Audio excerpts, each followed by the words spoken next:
সামনে আসছে বাংলাদেশ নৌবাহিনীর সার্কুলার। বাংলাদেশ নৌবাহিনীর মাঠে কি হয় এবং আমাদের কি করণীয় জানতে হলে ভিডিওটি না টেনে শেষ পর্যন্ত দেখুন। আজকের এই ভিডিওটি সম্পূর্ণ দেখলে আপনি নৌবাহিনীর মাঠ সম্পর্কে সম্পূর্ণ ধারণা পেয়ে যাবেন। ভিডিওটি শুরু করার আগে বলে দেই, আপনি যদি এখনও আমাদের চ্যানেলটি সাবস্ক্রাইব না করে থাকেন তবে এখনই চ্যানেলটি সাবস্ক্রাইব করুন এবং পাশে থাকা বেল আইকনটি বাজিয়ে দিন, তাহলে পরবর্তী নতুন ভিডিও নোটিফিকেশন সবার আগে পেয়ে যাবেন। বাংলাদেশ নৌবাহিনীর নিয়োগ পরীক্ষাটি বিভিন্ন ধাপে হয়ে থাকে। তার মধ্যে প্রথম ধাপ হলো আপনাকে সকাল 8টার মধ্যে মাঠে প্রবেশ করতে হবে। সকল কাগজপত্র ঠিকঠাকভাবে গুছিয়ে নিয়ে যেতে হবে। মাঠে দেরি করে গেলে আপনাকে বের করে দেওয়া হতে পারে, অথবা তারা চাইলে আপনাকে পানিশমেন্টও দিতে পারে। তাই চেষ্টা করবেন মাঠে সঠিক সময় পৌঁছানোর জন্য। অবশ্যই মনে করে ফুল প্যান্টের নিচে ছোট একটি প্যান্ট পরে যাবেন, যেটা হাঁটুর ওপরে থাকবে, না হলে কিন্তু আপনি মাঠে গিয়ে বিপদে পড়তে পারেন।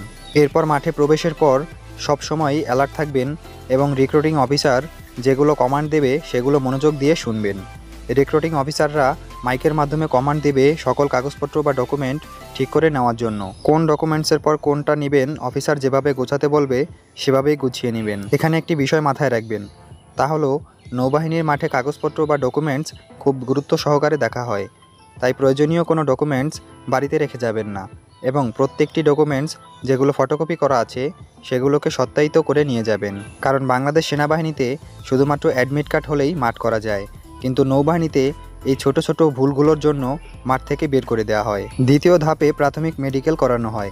প্রাথমিক মেডিকেলে আপনার উচ্চতা, ওজন, শরীরের কোনো বড় দাগ আছে কিনা, নাক, কান, দাঁত, নখনি অর্থাৎ 2 হাঁটু লেগে যায় কিনা, পায়ের ভেরিকস, ফ্ল্যাট ফুট অর্থাৎ পায়ের পাতা সমান কিনা ইত্যাদি চেক আপ করানো হয়। নৌবাহিনীতে বিভিন্ন ট্রেডের জন্য ভিন্ন ভিন্ন উচ্চতা চাওয়া হয়।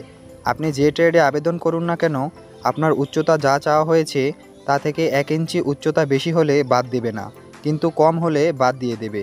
এবং ওজন সবসময় তারা উচ্চতা অনুযায়ী চেয়ে থাকে। শরীরে 1 ইঞ্চি বা 1 ইঞ্চি ছোট কোনো কাটা দাগ বা ক্ষত থাকলে সেই দাগের ওপর দিয়ে হাত নাড়ালে কোনো প্রকার উঁচু নিচু বোঝা না গেলে আপনাকে বাদ দিবে না, তবে 1 ইঞ্চির বেশি বড় কোনো দাগ হলে আপনাকে বাদ দিয়ে দিবে।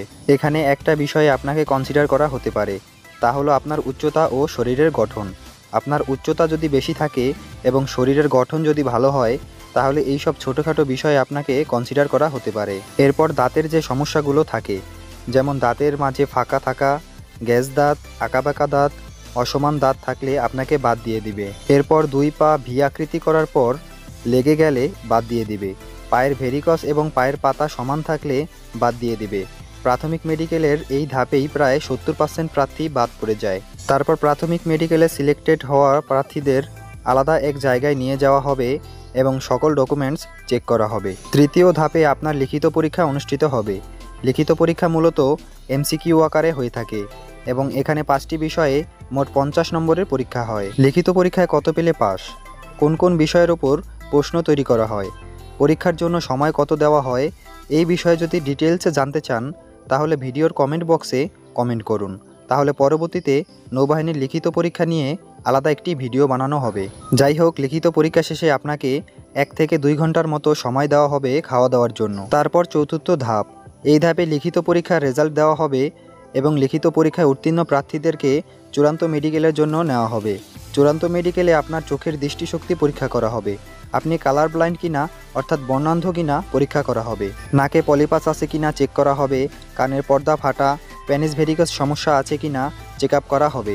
চূড়ান্ত মেডিকেলে অত্যন্ত নিখুঁতভাবে পরীক্ষা করা হয়ে থাকে। এরপর পঞ্চম ধাপে যারা চূড়ান্ত মেডিকেলে সিলেক্টেড হবে তাদেরকে ভাইবা পরীক্ষায় অংশগ্রহণ করতে হবে। ভাইবা পরীক্ষায় আপনি সিলেক্টেড হতে পারলে আপনাকে অ্যাপয়েন্টমেন্ট লেটার প্রদান করা হবে। নৌবাহিনীর মাঠ সম্পর্কে সংক্ষিপ্তভাবে যতটুকু একটা ভিডিওতে বলা সম্ভব আমি বলার চেষ্টা করেছি। এই ভিডিওতে যা বলা হয়েছে নৌবাহিনীর প্রতিটা নিয়োগ মাঠে এভাবেই কার্যক্রম হয়ে থাকে। সো আজকের ভিডিওটা এই পর্যন্তই। যদি ভিডিওটা ভালো লাগে তাহলে অবশ্যই ভিডিওটিতে একটি লাইক দিবেন এবং চ্যানেলটি সাবস্ক্রাইব করে দিন। ধন্যবাদ।